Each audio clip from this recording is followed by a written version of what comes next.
To my channel. ഇന്നത്തെ വീഡിയോയിലേക്ക് എല്ലാവർക്കും സ്വാഗതം. ഇന്ന് ഞങ്ങൾ വയ്ക്കാൻ പോകുന്നത് ബീഫ് കറിയാണ്. അതിലാവശ്യമായ സാധനങ്ങൾ 1 കിലോ ബീഫ്, അതിനാവശ്യമായ കുറച്ച് ഉള്ളി, തക്കാളി, പിന്നെ നീളത്തിലുള്ള മുളക്, പച്ചമുളക്, സവാള, വെളുത്തുള്ളി.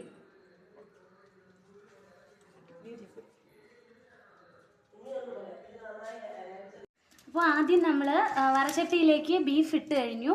ഇനി നമ്മൾ ചേർക്കാൻ പോകുന്നത് കുറച്ച് ഉള്ളിയാണ്. അതിനാവശ്യമുള്ള ഉള്ളി, പിന്നെ ഒരു തക്കാളി ആവശ്യത്തിന് അരിഞ്ഞത്, ഒരു 3 പച്ചമുളക് നീളത്തിലരിഞ്ഞത്, പിന്നെ ആവശ്യത്തിന് വെളുത്തുള്ളി, പിന്നെ ഒരു സവാള നുറുനര അരിഞ്ഞത്.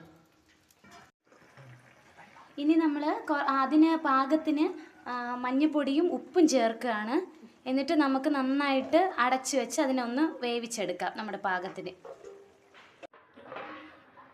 ഇപ്പോൾ നമ്മുടെ ബീഫ് നല്ല പാകത്തിന് വെന്ത് വന്നിട്ടുണ്ട്.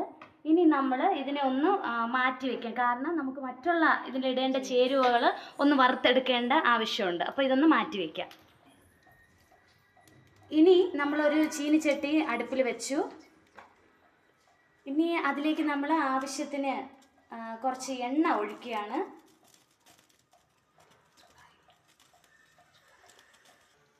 അപ്പോൾ നമ്മുടെ ആവശ്യത്തിന് എണ്ണ ചേർക്കുകയാണ്. ഇനി അതൊന്ന് ചൂടായി വരട്ടെ. ആ സമയം കൊണ്ട് നമ്മളിതിൽ ചേർക്കാനുള്ള ചേരുവകൾ നമുക്കൊന്ന് പരിചയപ്പെടാം.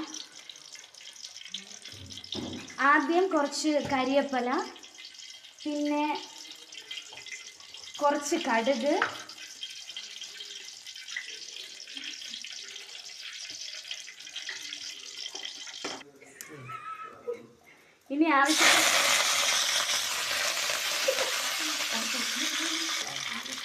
ഇനി ആവശ്യത്തിനുള്ള മുളക് പൊടി ചേർക്കുകയാണ്. ഓരോരുത്തരുടെ ടേസ്റ്റ് വ്യത്യാസമായിരിക്കും. അപ്പോൾ ഞങ്ങളുടെ ഇവിടെ കുറച്ച് കൂടുതൽ വേണമെന്നുള്ളതുകൊണ്ട് ഒരു 4 ടീസ്പൂൺ മുളക് പൊടി എടുത്തു. ഇനി അതിനുശേഷം ഒരു 3 ടീസ്പൂൺ മല്ലിപ്പൊടി നന്നായിട്ട് വറുത്ത് കൊടുക്കുക.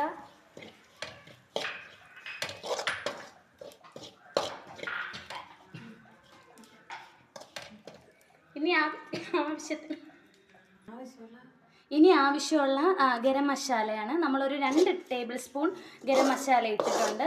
ഇനി അത് നന്നായിട്ടൊന്ന് മൂക്കുന്നത് വരെ ഒന്ന് വറുത്ത് കൊടുക്കുക. ഇതിനെ ഇറക്കി വെച്ചിട്ട് നമ്മൾ വെന്തിരിക്കുന്ന ബീഫിലേക്ക് തട്ടിക്കൊടുക്കുകയാണ്. ഇനി ഇതിനെടുത്ത് നമ്മൾ നേരെ വീണ്ടും ചട്ടിയിലേക്ക് അടുപ്പിലേക്ക് വെക്കുന്നു. വീണ്ടും നന്നായിട്ടൊന്ന് കിണ്ടി കൊടുക്കുക.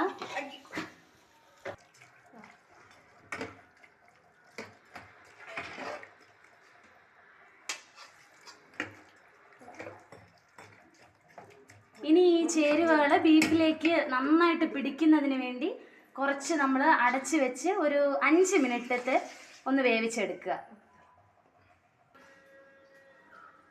അപ്പോൾ ഇന്നത്തെ ബീഫ് കറി ഇവിടെ റെഡി ആയിരിക്കുകയാണ്. അപ്പോൾ അതിൻ്റെ തൊട്ടടുത്ത് നിങ്ങൾക്ക് കാണാം നമ്മൾ കപ്പ കൂടെ മുന്നേ വേവിച്ച് വെച്ചിട്ടുണ്ട്. അപ്പോൾ ഇന്നത്തെ വിഭവം കപ്പയും ബീഫ് കറിയുമാണ്. അപ്പോൾ ഞങ്ങളുടെ ഈ വീഡിയോ ഇഷ്ടപ്പെട്ടെങ്കിൽ നിങ്ങൾ ലൈക്ക് ചെയ്യുക, സബ്സ്ക്രൈബ് ചെയ്യുക.